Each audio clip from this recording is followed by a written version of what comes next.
बाजारमध्ये द्राक्षांचा सीझन आहे आणि बाजारमध्ये भरपूर प्रमाणामध्ये द्राक्षे येत आहेत. तर ती द्राक्षे घरी आणून तशीच न खाता त्यापासून एक रुचकर अशी चटपटीत रेसिपी बनवा, जी एकदा बनवून ठेवाल तर वर्षभर खराब होणार नाही.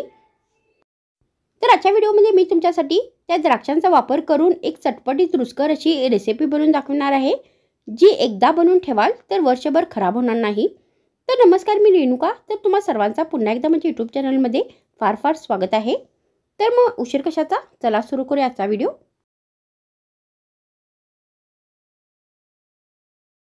मग हे चटपटीत अशी रुचकर रेसिपी बनवण्यासाठी मी ते द्राक्षे घेतलेले आहेत. तर सर्वात आधी आता आपल्याला यामधील जे चांगले चांगले द्राक्षे आहेत ते वेचून घ्यायचे आहेत.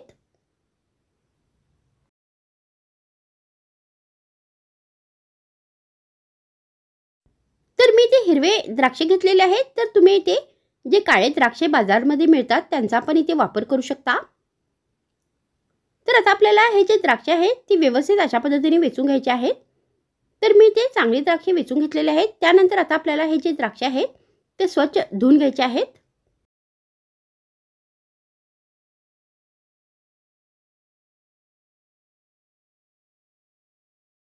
त्यानंतर आपल्याला एक मिक्सरचं भांडं घ्यायचं आहे आणि यामध्ये हे सगळे धुतलेले द्राक्षे घालायचे आहेत.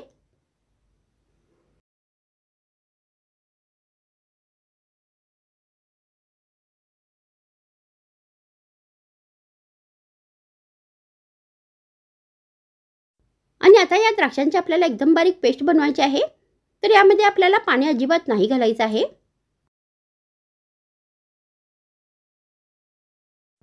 तर मी ते या द्राक्षांची एकदम बारीक पेस्ट बनवून घेतलेली आहे.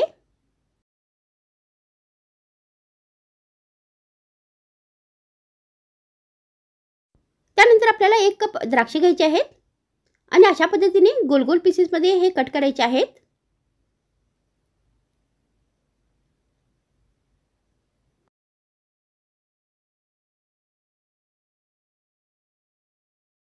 तर मी ते या रेसिपीसाठी फक्त 1 कप द्राक्षांचा वापर केलेला आहे. तर तुम्ही इथे जास्त पण द्राक्षे घालू शकता. तर अशा पद्धतीने आपल्याला हे जे द्राक्षे आहेत ते गोल गोल आकारमध्ये छोट्या छोट्या पीसेसमध्ये कट करायचे आहेत. तर मी ते आता 1 कप द्राक्षे गोल पीसेसमध्ये कट करून घेतलेले आहेत.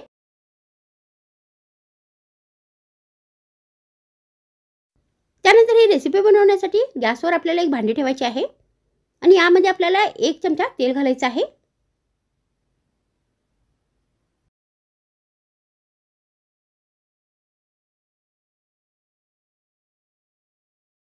मग तेल गरम झाल्यानंतर यामध्ये आपल्याला अर्धा चमचा मोहरी घालायची आहे.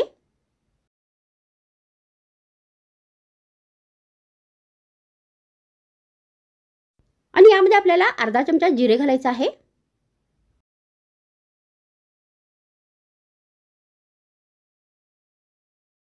मग हे साहित्य दोन्ही तडतडल्यानंतर आपल्याला याच्यामध्ये काही मसाले घालायचे आहेत. तर सर्वात आधी आपल्याला याच्यामध्ये 1 तमालपत्र घालायचं आहे.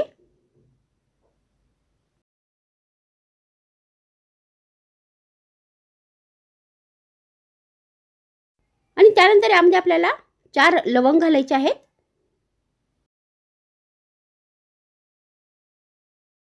आणि आता हे सगळे साहित्य आपल्याला व्यवस्थित तेलामध्ये परतून घ्यायचे आहेत.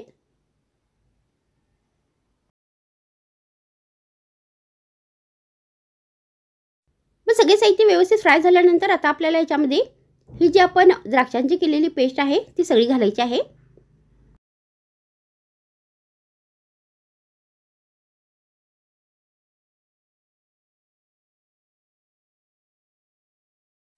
आणि चमच्यानी हे जे सगळे साहित्य आहे ते व्यवस्थित मिक्स करायचे आहेत.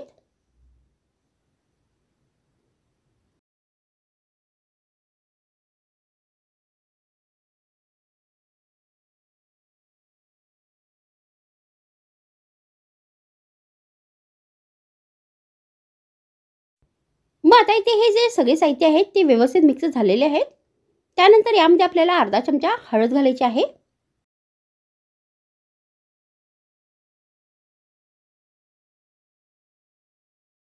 त्यानंतर यामध्ये आपल्याला चवीनुसार लाल मिरचीची पावडर घालायची आहे.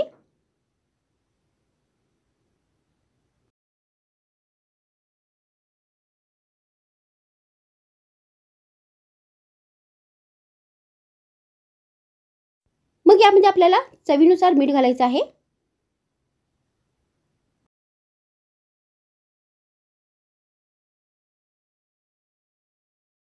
आणि त्यानंतर आता आपल्याला हे जे सगळे साहित्य आहेत ते व्यवस्थित मिक्स करायचे आहेत. आणि आता ही पेस्ट आपल्याला व्यवस्थित बॉईल करून घ्यायची आहे. तर हे जे मिश्रण आहे ते व्यवस्थित घट्ट झालं पाहिजे. त्यानंतर यामध्ये आपल्याला चवीनुसार साखर घालायची आहे. तर मी ते 1 कप साखर घेतलेली आहे. तर ही आपल्याला याच्यामध्ये घालायची आहे. तर तुम्ही ते साखर चवीनुसार पण घेऊ शकता, नाहीतर तुम्ही ते साखरेच्या जागी गुळाचा पण वापर करू शकता.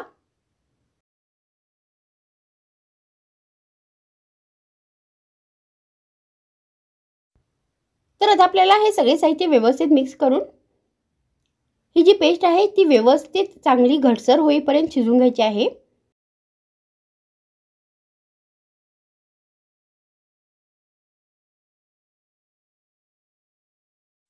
तर आता ही रेसिपी आपल्याला मिनिमम 5-6 मिनिटापर्यंत शिजवून घ्यायची आहे. तर जेवढी ही रेसिपी तुम्ही जास्त बॉईल कराल, जास्त शिजवाल, तेवढीच ही रेसिपी जास्त दिवस टिकेल.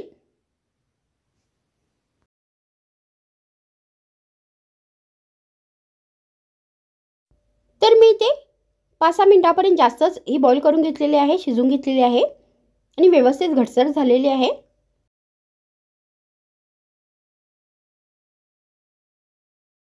तर आता इथे ही जी द्राक्षाची चटपटीत रेसिपी आहे ती बनवून तयार झालेली आहे. तर तुम्ही या रेसिपीला द्राक्षाचा चटपटीत सॉस पण म्हणू शकता, या द्राक्षाची चटपटीत चटणी पण म्हणू शकता. तर आता आपल्याला ही रेसिपी थंड करून घ्यायची आहे.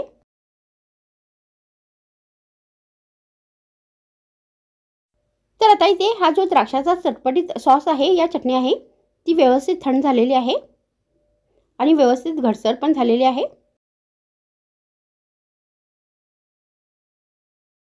त्यानंतर आपल्याला एक प्लास्टिकची नाही तर काचेची बॉटल घ्यायची आहे आणि यामध्ये हा सॉस भरायचा आहे.